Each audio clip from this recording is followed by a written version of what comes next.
नमस्कार दर्शकों, स्वागत है आप सभी का हमारे चैनल द स्पिरिचुअल वर्ल्ड में, जहां हम आपके लिए लाते हैं आध्यात्मिक ज्ञान से जुड़ी वीडियोस जैसे भक्ति, मंत्र जाप, व्रत त्योहार, मासिक राशिफल और राशिफल से जुड़े ढेरों उपाय।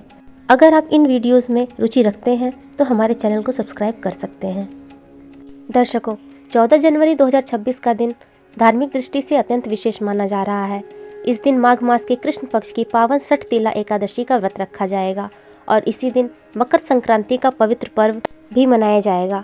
जब एकादशी का व्रत और मकर संक्रांति का पुण्य एक ही दिन प्राप्त होता है तो यह समय आत्मिक शुद्धि, दान और भगवान विष्णु की कृपा पाने के लिए और भी श्रेष्ठ माना जाता है। आज के इस वीडियो में मैं आपको बताने वाली हूँ षठतिला एकादशी का महत्व, माघ मास का पुण्य फल, तिल के 6 विशेष प्रयोग, इस दिन के नियम और कुछ सरल उपाय। दर्शकों, हिंदू धर्म में माघ मास को पुण्य और आत्मशुद्धि का विशेष महीना माना गया है।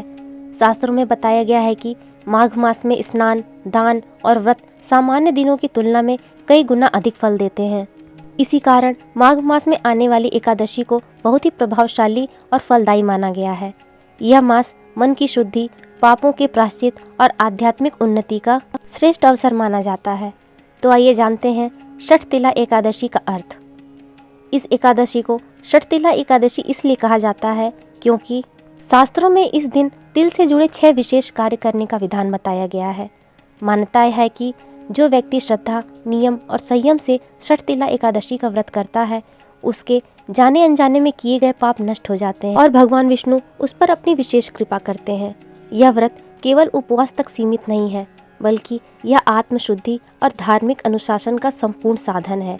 अब हम बात करते हैं षठतिला एकादशी के सबसे महत्वपूर्ण और विशेष भाग पर। दर्शकों, शास्त्रों के अनुसार इस दिन तिल से जुड़े 6 प्रकार के प्रयोग अवश्य करने चाहिए। पहला, तिल से स्नान। इस दिन स्नान करते समय जल में थोड़े से तिल मिलाकर स्नान करना अत्यंत शुभ माना गया है। ऐसा करने से शरीर की अशुद्धियाँ और मन की नकारात्मकता दोनों दूर होती है। दूसरा उपाय है तिल से तर्पण।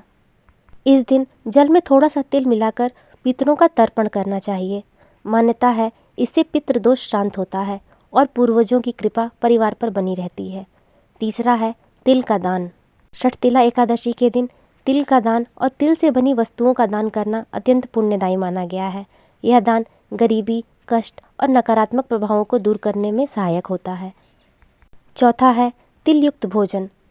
व्रत खोलते समय या फलहार में तिल से बनी वस्तुओं का सेवन करना चाहिए। यह शरीर को ऊर्जा देता है और व्रत को पुण्य फल प्रदान करता है। पांचवा है तिल से हवन या दीपदान। यदि संभव हो तो इस दिन तिल से हवन करना चाहिए।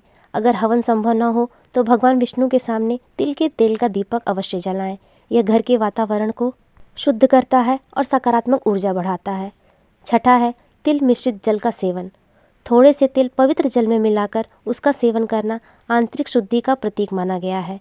यह मन को स्थिर और आत्मा को शांत करता है। दर्शकों, इन 6 प्रयोगों को श्रद्धा से करने पर मन, आत्मा और शरीर तीनों की शुद्धि होती है। इस दिन चावल का सेवन नहीं करना चाहिए। इस दिन झूठ, क्रोध, निंदा और अपशब्दों से दूर रहें और संयम और शुद्ध विचार बनाए रखें। इस दिन ओम नमो भगवते वासुदेवाय मंत्र का 11 या 21 बार जाप जरूर करें। इस दिन किसी ज़रूरतमंद को तिल या तिल से बनी वस्तु दान अवश्य करें। दर्शकों, षठतिला एकादशी का व्रत पापों से मुक्ति, मानसिक शांति, पितरों की कृपा और जीवन में स्थिरता प्रदान करता है। यह व्रत आध्यात्मिक उन्नति और भगवान विष्णु की कृपा प्राप्त करने का श्रेष्ठ साधन माना गया है।